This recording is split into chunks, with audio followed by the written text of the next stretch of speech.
안녕하세요. 미술관으로 떠나는 프랑스 여행 수강생 여러분. 9강에서는 프랑스 뽕피드 센터를 지난 시간에 이어서 마저 설명해 드리도록 하겠습니다.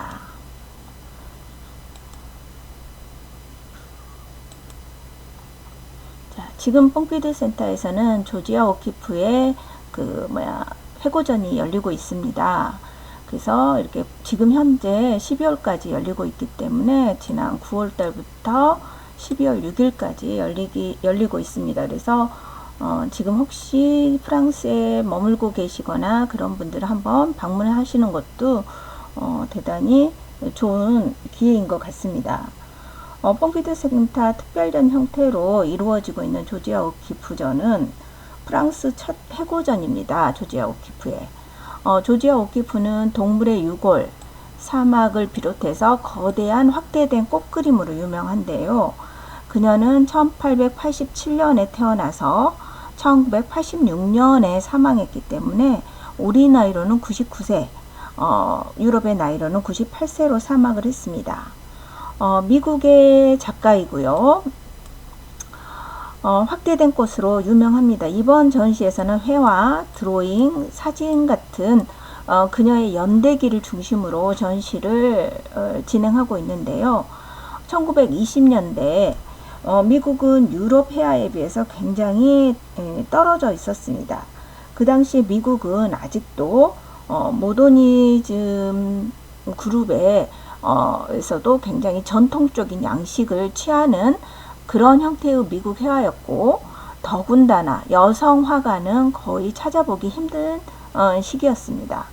이때 조지아 오키프의 작품을 세상에 선보인 사람은 스티글리츠라는 사진작가였는데, 당시 스티글리츠가 찍은 조지아 오키프의 누드 사진은 대단히 좀 사람들의 입에 오르내렸죠. 더군다나 조지아 오키프가 스티글리츠하고 엄청난 나이 차이에도 불구하고 이제 나중에 함께 결혼해서 살게 됩니다.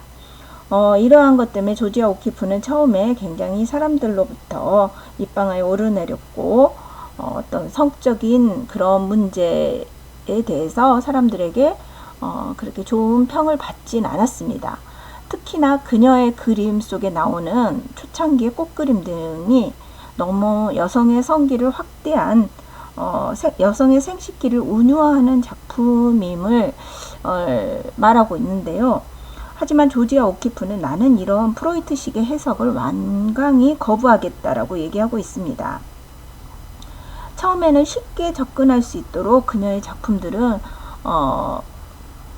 사람들에게 보여주고 있는데요. 구상성이 있기 때문입니다. 하지만 그녀의 작품들은 점점 이제 텍사스의 광활한 평원을 보여주면서 우주적 작품으로까지 연장해서 사람들에게 심연을 울려주고 있는데요.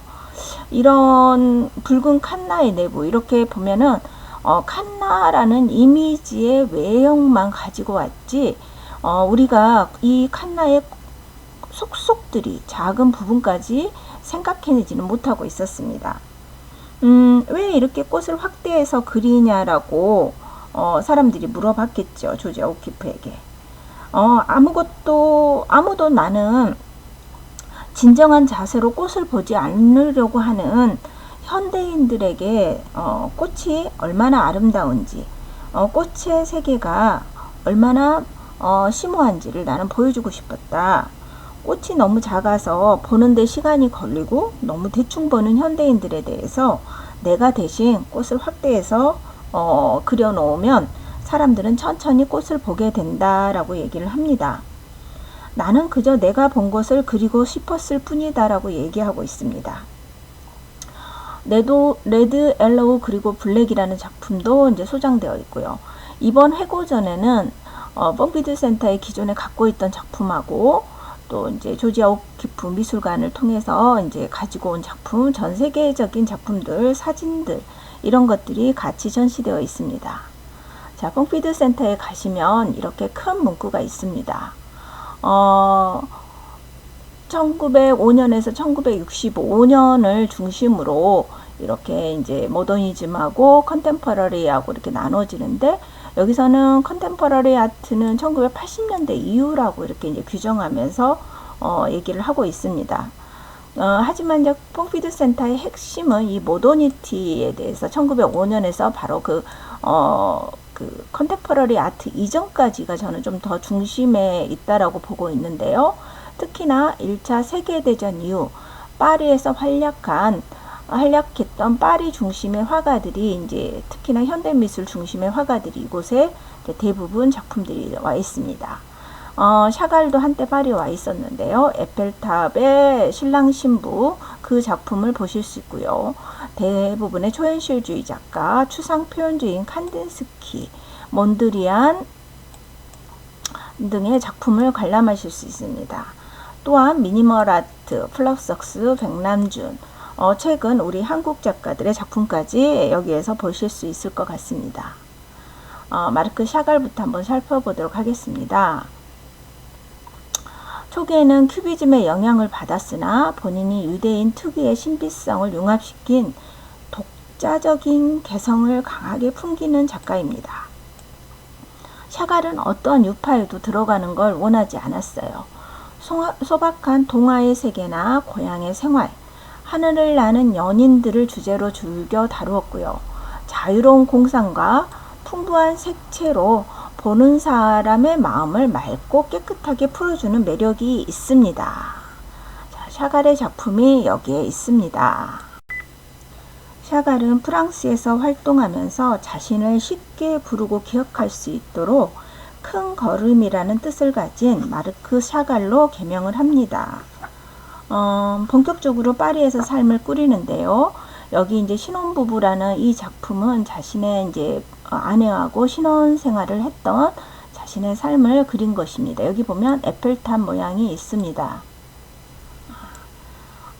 파리에서의 생활은 샤갈에게는 굉장히 이제 낯설기도 하지만 꿈과 희망이 부풀어 있던 시기입니다. 샤갈에게 매일 열리는 파리의 미술관과 그 전시 자체가 자신의 선생이었다라고 말하고 있습니다. 그는 이 당시에 파리에서 유행했던 인상주의, 야수주의, 입체주의 같은 다양한 미술 화풍을 접하게 되는데요. 그럼에도 불구하고 자신은 그 어느 쪽에도 들어가지 않고 오히려 그것들을 다 소화시켜서 자신만의 독특한 화풍을 만들어내고자 했습니다. 모든 것을 흡수한 뒤 독보적인 자기 것만의 것을 창조해낸 이 천재적인 화가, 이것을 여실히 보여주는 작가가 샤갈입니다. 그의 작품 세계는 한 가지가 아닌 여러 사조들의 영향을 받았기 때문에 초현실주의 작가로도 분류할 수 있고, 어떤 면에서는 다시점이 보이는 입체주의로도 분류할 수 있습니다.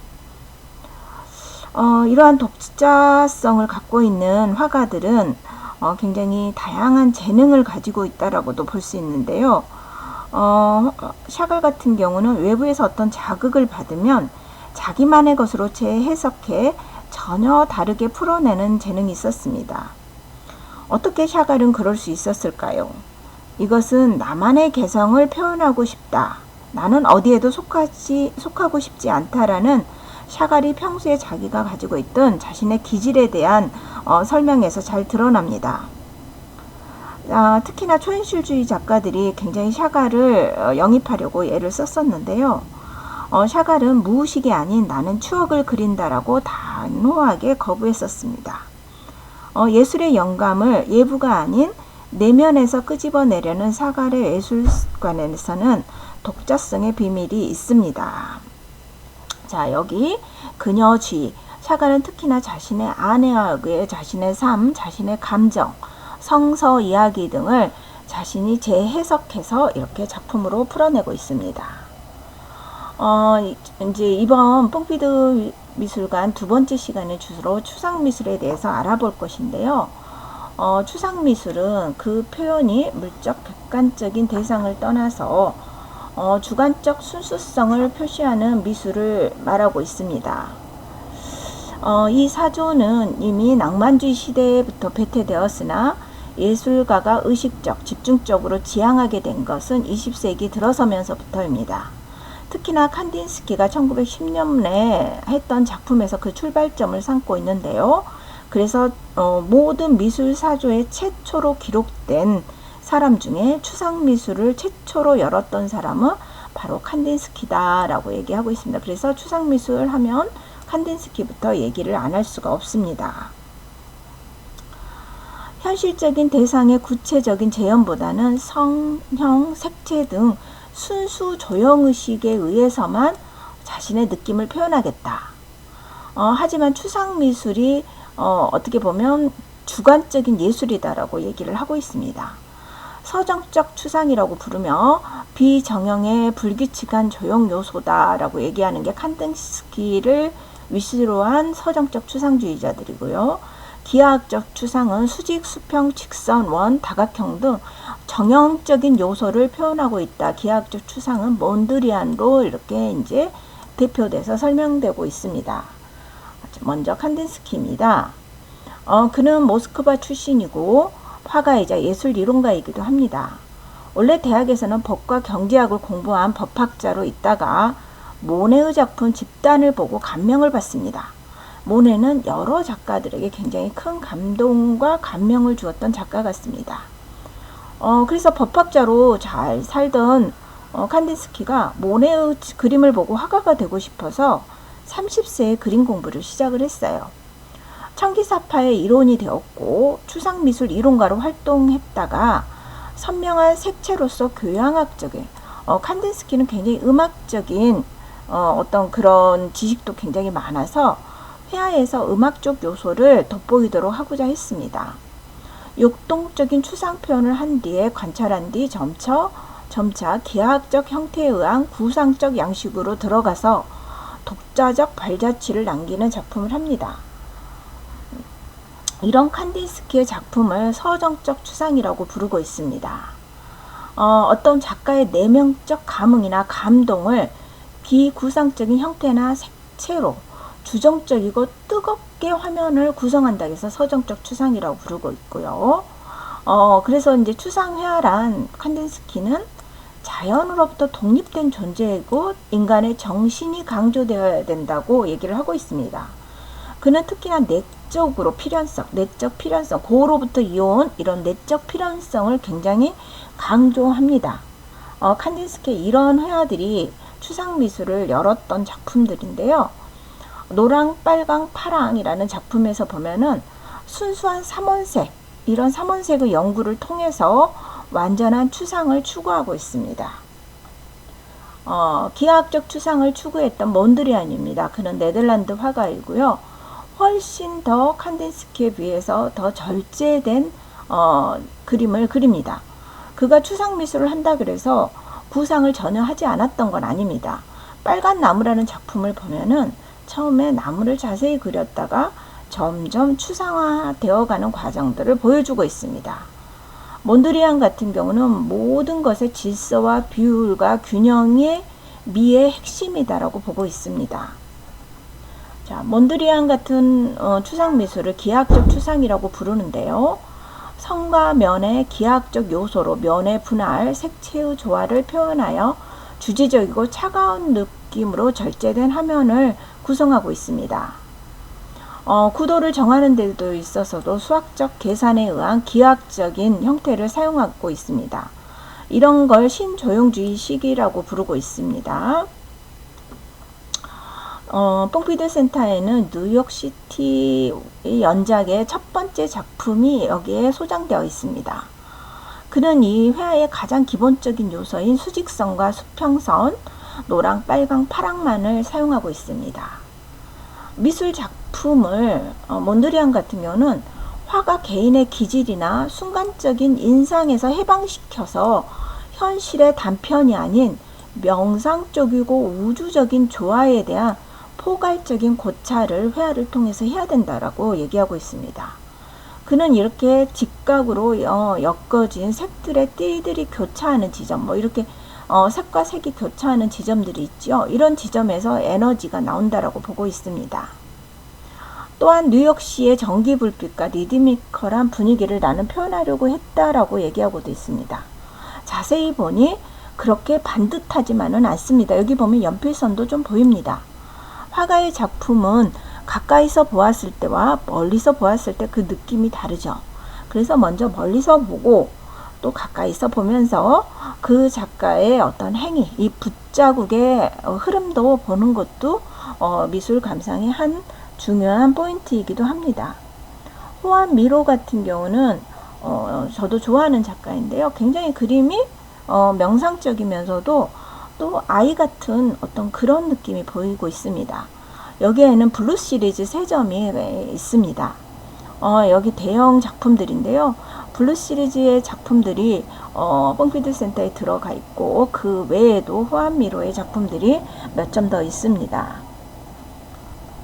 세계적으로 요즘 주목받는 작가들 중에 중국 작가를 빼놓을 수 없습니다. 중국 현대미술 작가로 세계적인 이목이 집중되어 있는데요.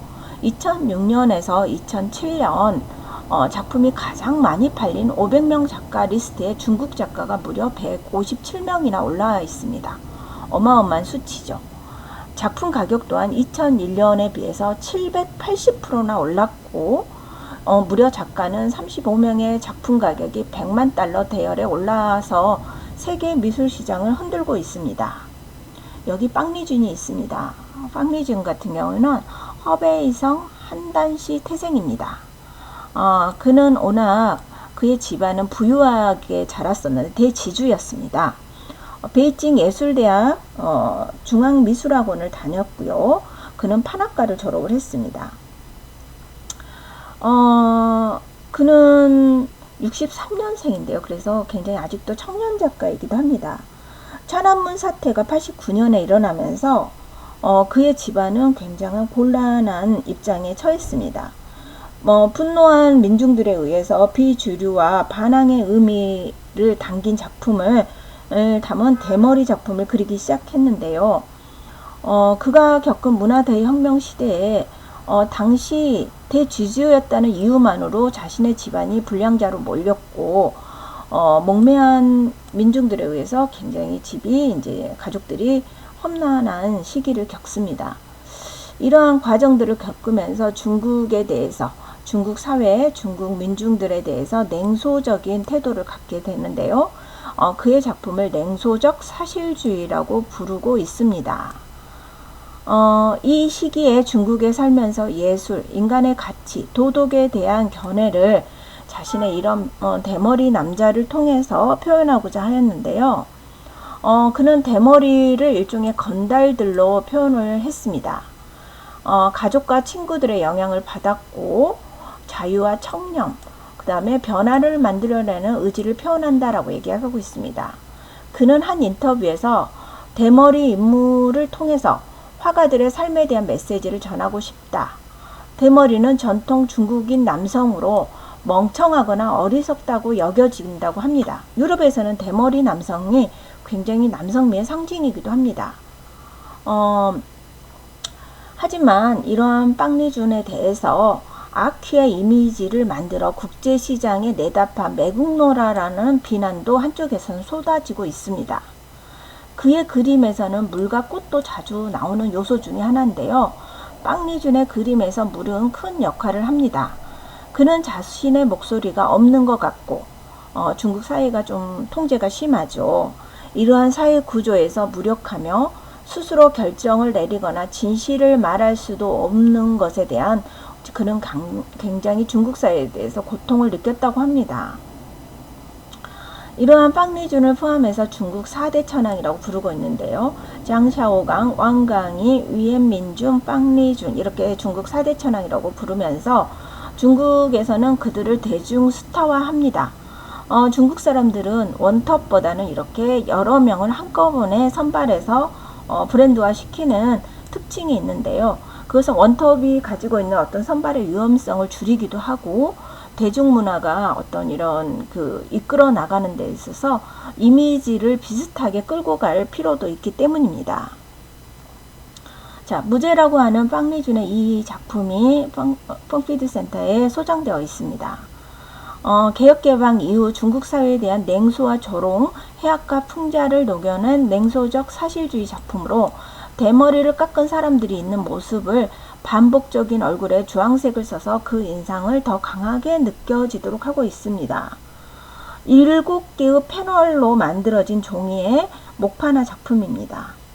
각 패널당 400 곱하기 120cm에 해당되는 굉장히 큰 작품인데요. 에디션 8개 중에 첫 번째 작품입니다.